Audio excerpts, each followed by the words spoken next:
Assalamualaikum warahmatullahi wabarakatuh. Waalaikumsalam warahmatullahi wabarakatuh. Baik, teman-teman semua, hari ini seperti biasa kita masuk ke dalam mata pelajaran IPS ya, yang menjadi bagian terpenting dalam kehidupan kita di masyarakat. Namun sebelum kita memulai, mari kita sama-sama berdoa terlebih dahulu untuk memulai pelajaran kita agar pelajaran hari ini bisa berjalan dengan baik dan Allah memberikan kepada kita pahala yang terbaik untuk orang-orang yang menuntut ilmu dengan ikhlas. Kita berdoa dulu. Berdoa dimulai.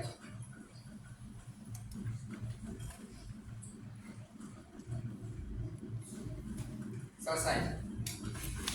Baik, terima kasih. Hari ini kalian terlihat ceria semua ya. Semua sudah sarapan ya?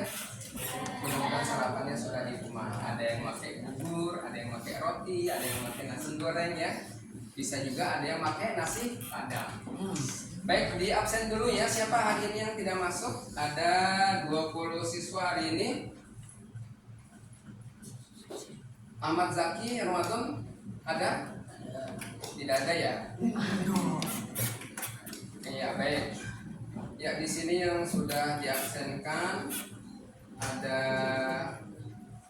18. Ya, mudah-mudahan hari ini yang tidak hadir Allah berikan kemudahan, untuk yang sakit semoga Allah berikan kesehatan. Amin ya rabbal alamin. Baik, teman-teman semua. Ya, kita masuk ke pelajaran IPS. Pelajaran IPS hari ini kita akan membahas terkait dengan masalah keuangan dan kelembagaan. Ya, siapa yang hari ini membawa uang saku? Ya, pasti semua membawa uang saku. Tetapi nilai yang ada di saku kalian pasti berbeda-beda. Ya, ada yang membawa 5.000, ada yang membawa 15.000 rupiah, barangkali juga ada yang membawa 1 juta. Ya nggak mungkin ya, karena sekolah ini memiliki peraturan tidak membawa uang lebih dari 25.000 rupiah untuk tingkat SMP ya. Ada yang bawa 10.000 ataupun 5.000, itu suatu anugerah karena kita sudah diberikan bekal.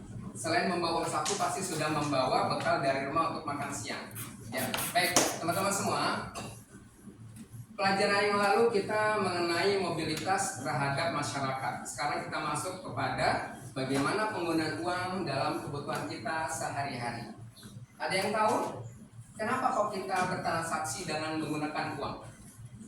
Ada yang tahu kenapa kok uang menjadi bagian yang terpenting dalam kehidupan kita?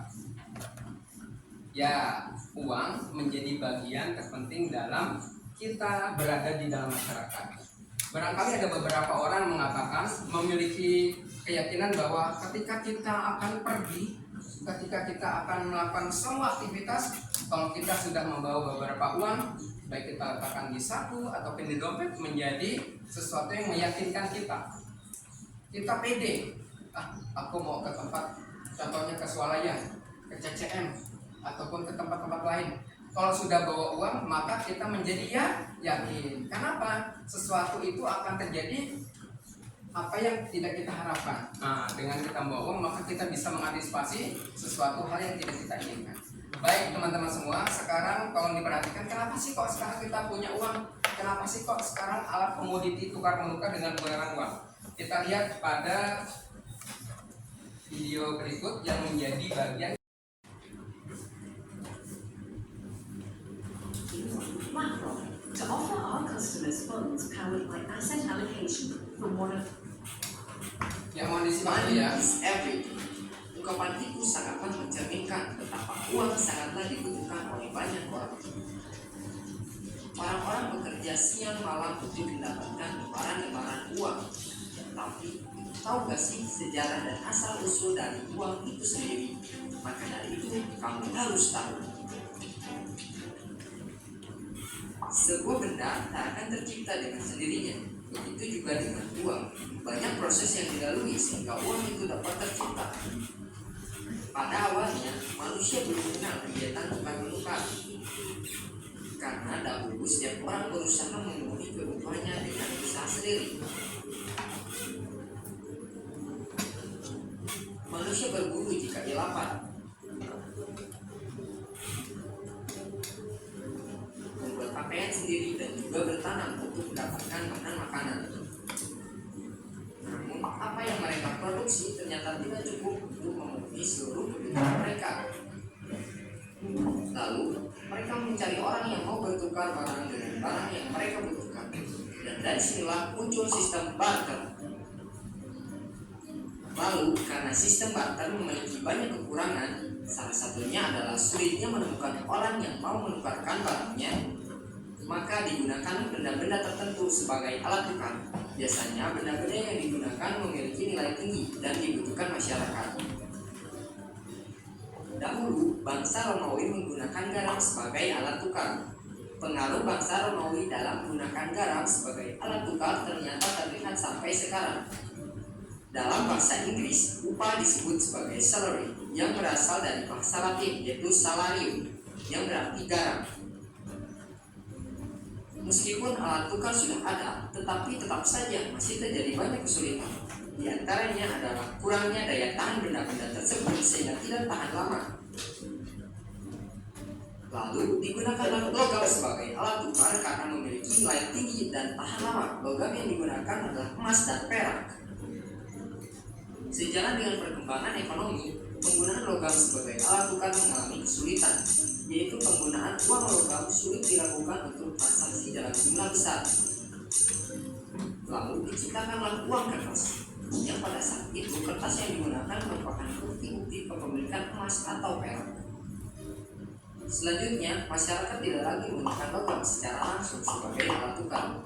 Mereka menggunakan kertas bukti tersebut sebagai alat tukar. Nah, kertas bukti tersebut adalah cikal bakal uang kertas seperti uang modern saat ini. Makin tahu, makin banyak ilmu. Semoga bermanfaat dan sampai jumpa. Seseorang terhadap kebutuhan sehari-hari, ya. Jadi zaman dulu itu seperti yang tadi ditampilkan, barang ditukar dengan barang, ya. Seperti contohnya nih, Alif hari ini mau makan apa ya? Dulu dengan cara berburu maka dia bisa memenuhi kebutuhan sehari-harinya untuk dirinya Alif ataupun untuk keluarga. Tapi kan nggak mungkin berburu terus ya untuk mengkonsumsi makanannya. Maka Alif ingin mencari sesuatu yang bernilai, ya, ingin makan seperti dengan adanya buah-buahan, ya. Tetapi tidak semua tumbuh-tumbuhan itu menghasilkan buah-buah yang ada di pohon. Akhirnya Alif harus membawa buruannya Alif itu untuk ditukarkan kepada orang lain dengan apa yang diinginkan Alif, ya. Dengan cara menukarkan barang-barang terhadap sesuatu yang dimiliki ataupun yang diingini, itu yang namanya barter. Alat tukar menukar yang zaman dulu itu dengan cara menukarkan barang, ya. Yang satu menginginkan barang lain maka ditukarkan dengan keinginan yang sama dengan cara menukar dengan barter. Tapi teman-teman semua, barter itu ada sedikit kelemahannya. Kenapa? Ketika dibawa, ya, ketika sudah tukarkan, barang itu terlalu besar, terlalu banyak dan kesulitan ketika membawanya.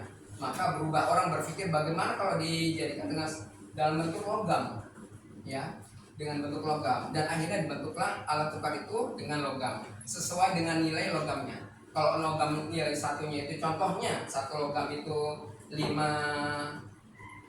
kali ukuran dari barang, berarti dia harus membayarkan sesuai dengan barang yang ditakar sesuai dengan harga logam, seperti itu. Tetapi itu pun tidak praktis. Lama-kelamaan orang berpikir, dan akhirnya bagaimana kalau kita ciptakan alat tukar dengan bentuk uang dalam bentuk kertas, ya. Sampai sekarang akhirnya orang-orang menggunakan kertas sebagai uang, alat menukarkan ataupun untuk bertransaksi. Mana yang lebih mudah, dengan uang logam atau dengan uang kertas? Dengan uang kertas. Bayangkan kalau nilai nominalnya uang itu 100.000, tetapi dalam bentuk logam, mau dikantongin kanan, kiri, depan, pasti nggak cukup, ya, karena uang logamnya 1.000 rupiah, maka nggak akan praktis. Setiap orang berjalan akan berbunyi kincring, ya. Akhirnya lebih efektif dengan menggunakan nilai uang nominal 100.000 dengan uang kertas. Bisa ditaruh di saku, taruh di dompet, ya, atau ditaruh di mana saja, lebih fleksibel. Nah, teman-teman semua, alat yang kita gunakan untuk membeli ya ataupun untuk menukarkan sesuatu yang kita inginkan itu yang namanya uang ya. Dengan definisi itu maka kita bisa mengambil garis kesimpulan bahwa uang adalah alat untuk bertransaksi mendapatkan barang sesuai dengan nilai harga. Dengan nilai harga. Kalian mau beli minuman ya nanti jam 12. Harga minumannya sebesar 5.000 ya, tetapi kalian punya uang 20.000 rupiah. Apa yang terjadi? Maka ketika kalian berikan sebagai alat transaksi, apakah duit 20.000 itu semua diberikan ke pedagang atau masih ada sisa? Masih ada sisa. Itu yang namanya nilai tukar yang sesuai dengan komoditi barang yang diinginkan. Ya, baik teman-teman semua. Karena kita masuk ke apa itu sebenarnya uang. Ya.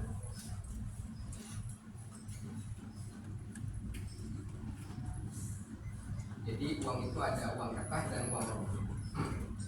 Uang seperti definisi tadi bahwa uang sebagai alat transaksi menukarkan komoditi barang dalam kegiatan ekonomi. Kalau kita berbicara masalah ekonomi luas sekali, ya.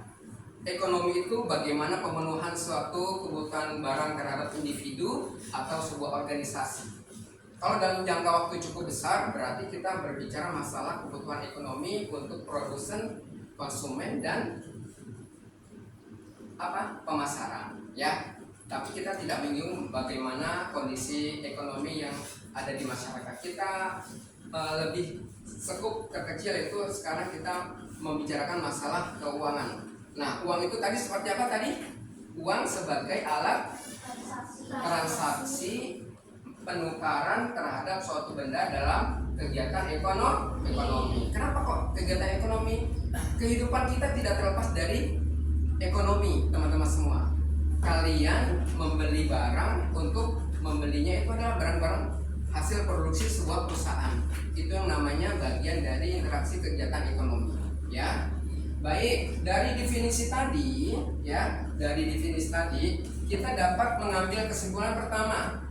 Uang dapat diterima oleh masyarakat umum. Uang diterima oleh masyarakat umum. Kira-kira menurut kalian ada nggak seorang manusia yang tidak membutuhkan uang? Ada nggak? Nggak ada ya. Semua membutuhkan uang. Bahkan adik-adik kalian, kalau yang kalian punya adik di rumah yang balita saja udah kena uang nih.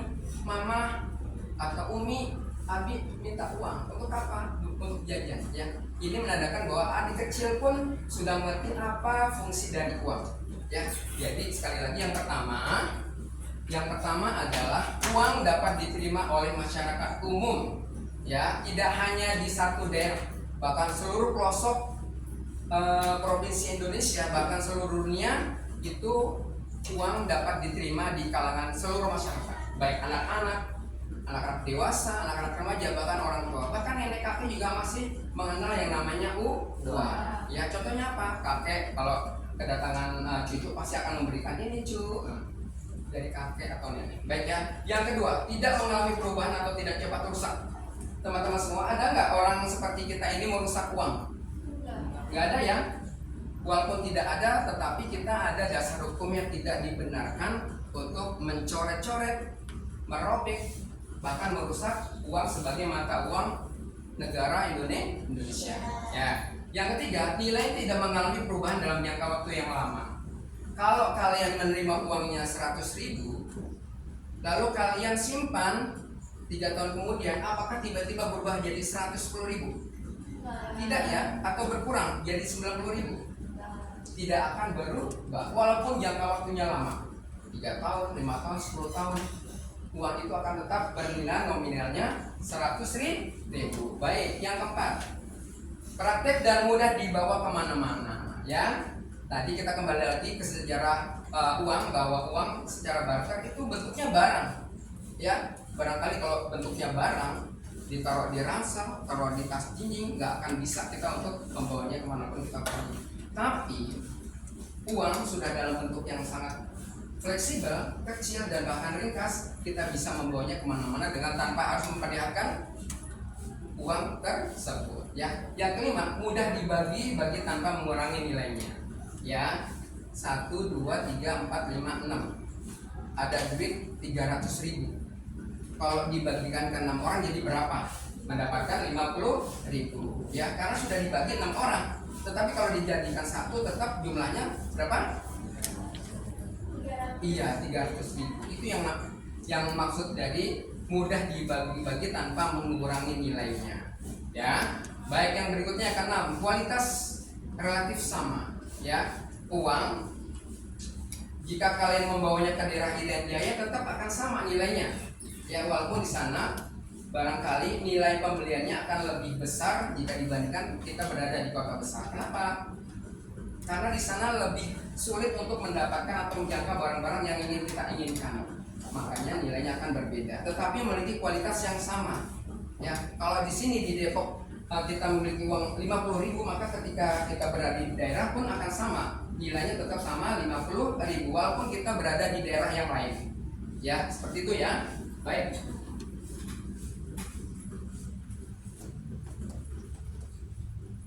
Yang ketujuh, jumlahnya terbatas dan tidak mudah dipalsukan. Ya, teman-teman semua, barangkali kalian pernah mendengar ya atau membaca berita-berita di WA ataupun di televisi terjadi penangkapan terhadap gerombolan pemalsu uang. Pernah nggak? Pernah ya? Apa yang terjadi? Seseorang, sekumpulan atau organisasi yang memasukkan uang maka akan dikenakan hukum pidana. Ya, minimal ya 5 tahun lah. Karena apa? Karena sudah menggandakan memasukkan uang sebagai mata uang negara. Jadi uang yang kita gunakan untuk bertransaksi ini menjadi legalitas pemerintah yang diatur dalam undang-undang. Tidak ada uang yang dipalsukan beredar di masyarakat, walaupun cuma Rp5.000.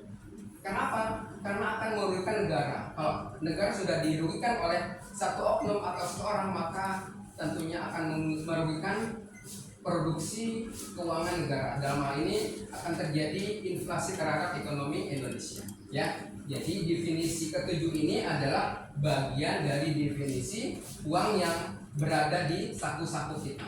Baik, yang berikutnya, ya teman-teman semua, kalau kita itu sekarang mengenalnya uang kertas dan uang logam, betul? Tidak ada lagi yang kita kenal selain uang itu. Tapi lebih kecenderungan yang kita bawa adalah uang kertas. Kenapa? Nilai uangnya lebih besar. Ada nggak uang logam yang bernilai nominalnya 50.000? Nggak ada ya. Jadi uang logam itu hanya sedikit pecahannya. Ya. Baik, jenis-jenis uang logam dibagi, dikategorikan menjadi 4. Yang pertama adalah berdasarkan materialnya. Ya, materialnya. Contohnya ini materialnya apa? Dari plastik. Kalau ini materialnya dari kertas. Ya, semuanya memiliki material yang berbeda. Sama juga uang memiliki material yang berbeda. Yang pernah kita kenal hanya ada 2, uang kertas dan uang logam. Ya, uang logam dibuat dari bahan logam dengan tekstur yang memiliki standar sehingga terbentuknya uang logam. Uang logam memiliki nilai nominal tidak besar dari Rp1.000, Rp2.000, Rp100, Rp10, ya kan? Lalu Rp200, lalu Rp500, yang terakhir uang logam pecahan Rp1.000. Ya, jadi uang logam itu hanya nominalnya paling tinggi Rp1.000. Kalau uang kertas yang paling tinggi adalah 100.000. Ya, memiliki syarat-syarat dan ciri-ciri tersendiri antara uang Rp2.000 sampai dengan uang Rp5.000. Semuanya ada tanda-tanda, hanya pemerintah yang tahu apa saja syarat-syarat dan tanda-tanda tersebut. Ya, makanya kalau orang-orang yang memasukkan, orang-orang yang mencoba untuk menduplikasikan, menggandakan, maka akan cepat segera diketahui oleh pemerintah. Karena secara tanda ada ID-nya, ada tanda-tanda khusus pemerintah yang tahu. Kalau kita hanya tahu, ya seperti biasa, uang kertas itu dilihat, diterawang, diraba, itu yang namanya uang yang asli. Ya, seperti itu. Baik, yang kedua berdasarkan lembaga. Ya, ada yang tahu nggak berdasarkan lembaga itu seperti apa? Lembaga itu yang dikeluarkan oleh bank. Ya, seperti itu ya. Jadi tidak ada uang yang keluarnya dari seseorang melalui satu lembaga. Hanya bank yang berusaha untuk bisa mengeluarkan uang. Dalam hal ini bank apa yang bisa membuat dan memproduksi uang? Bank Indonesia. Ya, kalau kalian jalan-jalan ke BI, siapa yang banyak di Cilangkap? Nah, ya, ada kan BI? Cilangkapnya di mana? Ya, jadi di sana ada PT BI ya, di sana tempat melakukan suatu produksi ya, produksi uang. Tapi yang jelas uang apa saja belum bisa kita ketahui. Tapi yang jelas di sana ada produksi uang. Ya. Jadi dalam hal ini uang yang bisa kita peroleh yaitu dengan cara mendapatkan dari bank atau kita mau menukarkan ada di bank. Ya, seperti itu. Baik teman-teman semua. Berdasarkan nilainya, ya berdasarkan nilainya. Berdasarkan nilai maksudnya seperti apa? Nilai yang tertera dalam uang itu menjadi bagian untuk bertransaksi. Ya, kalau kita bertransaksi otomatis kita akan menanyakan, Pak ini harganya berapa? Bu ini harganya berapa? Kalau nilainya sudah cocok berarti kita mengeluarkan sesuai dengan harga yang tertera. Betul nggak? Kalau mau beli HP, kira-kira HP contohnya ya, HP harganya contoh 3 juta. Kita membawanya 3.300.000. Kita ngasihnya uang semuanya atau sesuai dengan nilai yang kita tertera dalam barang HP? Sesuai dengan barang HP. Bagus. Berdasarkan kawasan. Nah, ini berdasarkan kawasan. Kawasan itu maksudnya seperti ini teman-teman semua. Uang itu bisa dalam bentuk giral ataupun cek ya, dan itu semuanya bisa kita peroleh ketika kita menabung ke bank. Seperti itu ya. Baik, berikutnya kita masuk ke fungsi uang ya, fungsi asli dan fungsi primer. Fungsi asli itu sesuai dengan uang yang kita gunakan. Primer sebagai uang pokok ya. Jadi alat bertransaksi yang paling mudah untuk kita lakukan dengan cara menggunakan uang. Yang berikutnya adalah fungsi turunan atau fungsi sekunder. Berarti kalau uang sebagai fungsi primer, maka sebagai fungsi turunan atau fungsi sekunder apa? Ketika kita berada dalam kondisi menabung uang, semuanya sudah tersimpan dalam bank dengan baik ya. Baik, berikutnya yuk teman-teman semua kita masuk ke dalam. Nah ini pertanyaan. Ya, pertanyaan pertama. Apa yang menyebabkan seseorang membutuhkan uang sebagai alat nilai tukar? Ada yang bisa menjawab? Apa yang menyebabkan seseorang membutuhkan uang sebagai alat nilai tukar? Yuk boleh, yuk silakan. Ayo silakan. Biar sebanding dengan bendanya. Ya, ada lagi? Ada lagi teman-teman? Apa yang menyebabkan seseorang membutuhkan uang sebagai alat nilai tukar?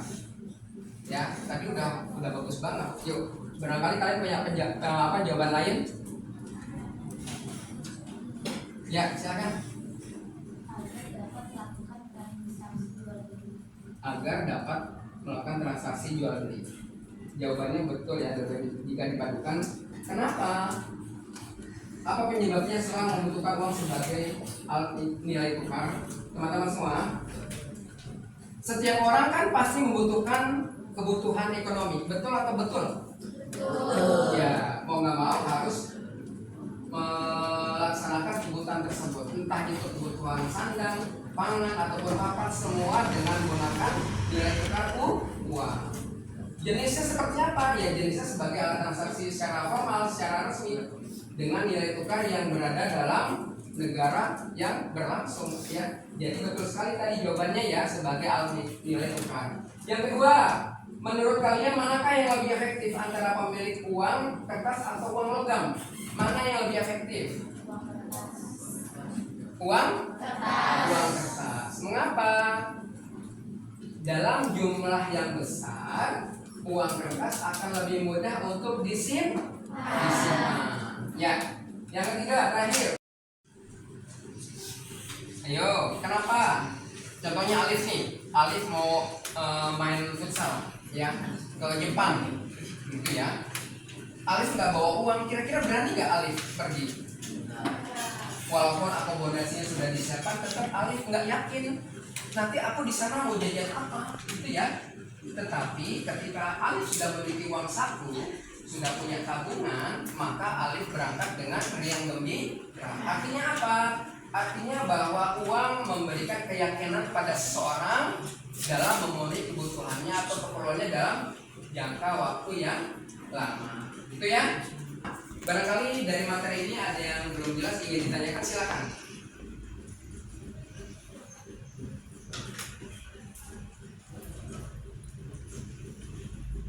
Ada?